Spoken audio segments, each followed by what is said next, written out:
सरकार non serious है, सरकार भागना चाहती है। छोटा सेशन सरकार ने रिकमेंड किया, सभी सवाल टेकअप नहीं हो पाए। 60 सवाल 70 सवाल रोज़ लगते हैं और 3-4 से ऊपर कल भी देख लें आप। खामखा एक बिन बुलाई, बिन मांगी, बिन सुनी और जिसका कोई लॉजिक नहीं, ऐसी लंबाई कल रेजोल्यूशन में देखने को मिली। सिर्फ 2 ही रेजोल्यूशन हुए, बाकी रेजोल्यूशन लैप्स हो गए। 50 बिल लगे थे, 5 के 6 बिल के अलावा 45 बिल आगे गए हैं। तो और कल जो नया मोड आपने देखने को मिला है कि इलेक्शन कमीशन ऑफ इंडिया द्वारा संचालित और मैंडेटेड इलेक्शन के मॉडल कोड ऑफ कंडक्ट की धज्जियां उड़ाते हुए उमर अब्दुल्ला साहब ने बडगाम के वोटरों को इन्फ्लुएंस करने की कोशिश की। भारतीय जनता पार्टी ने इलेक्शन कमीशन ऑफ इंडिया के साथ शिकायत की है। हमें उम्मीद है कि जल्द से उक्त कार्रवाई होगी और इसमें दूध का दूध और पानी का पानी होगा। मैं फिर बोलूं, चाहे संसद से बाहर, असेंबली से बाहर, हर जगह Bharatiya Janata party national conference को कटघरे में खड़ा करेगी और डेली गवर्नेंस करने में नेशनल कॉन्फ्रेंस विफल रही है।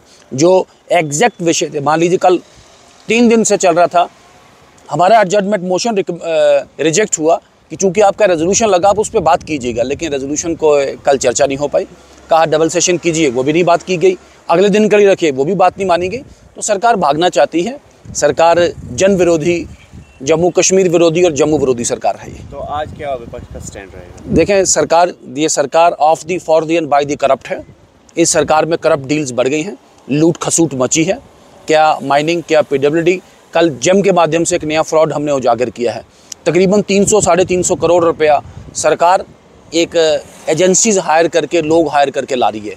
इसमें फ्रॉड नंबर 1 कि जो कच्चे थे वो पक्के हो सकते थे या नई मुलाजमत मिल सकती थी, लेकिन अब प्राइवेट फर्मों को 300-350 करोड़ रुपए दे के सरकार के पैसे को चूना लगा रहे हैं। ज़रूरत है 10 की, आप डिमांड देते हैं 100 की, कोई बायोमेट्री उसमें होती नहीं। मान लीजिए एम्बुलेंस के तहत वो जो प्राइवेट एम्बुलेंसेज लगी हैं हेल्थ डिपार्टमेंट में, 8-9 हज़ार रुपये उन बच्चों को मिलता है और 20 से 22 हज़ार रुपये उनके नाम का ड्रॉ होता है।